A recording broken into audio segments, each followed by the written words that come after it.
A curator can mean a bunch of different things, but so curator in the contemporary context is usually someone who is selecting and cultivating art projects for public display. But for the kind of institution like the McCeachern, those are pretty tight relationships, and we work together to develop a body of work specific to the exhibition space or that's site responsive in some way. It's kind of extremely important in that sense, especially when you're working with earlier career artists. You're trying to encourage them to create more ambitious projects for this kind of an exhibition space. And then at the MAC, a lot of what we do is kind of focus on bringing things from around the country into Macon, and then sort of punctuating that with very, very local exhibitions as well. So here, it's me reaching out to people and bringing them in, but that does not stop people from proposing their own exhibitions. In some cases, like we have actually bought and shipped material to artists that then they make things with and send back to us.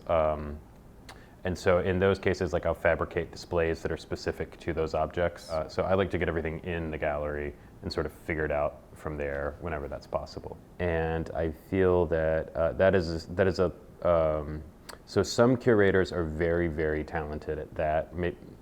And maybe that's like the most important thing realistically as far as establishing a career as a curator. There is something to be said for being easy to work with. And so if you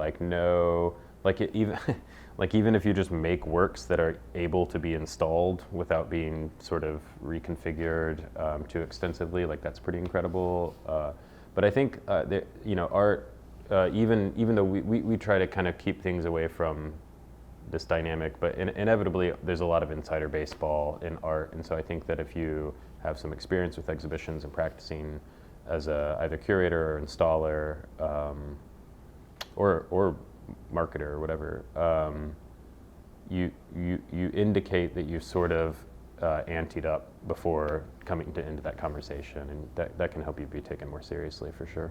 The 10-second thing is, I think that the thing about curatorial practices that is overlooked is that it helps if you have a mission, like or you're dealing with like a lot of big personalities and a lot of strong wills, or like an administration that is supportive but doesn't always necessarily identify with the goals of each project or doesn't see exactly where you're headed. So if you have a sense of like, this is where I want to land, or you have some kind of a North Star for whatever your curatorial projects are, I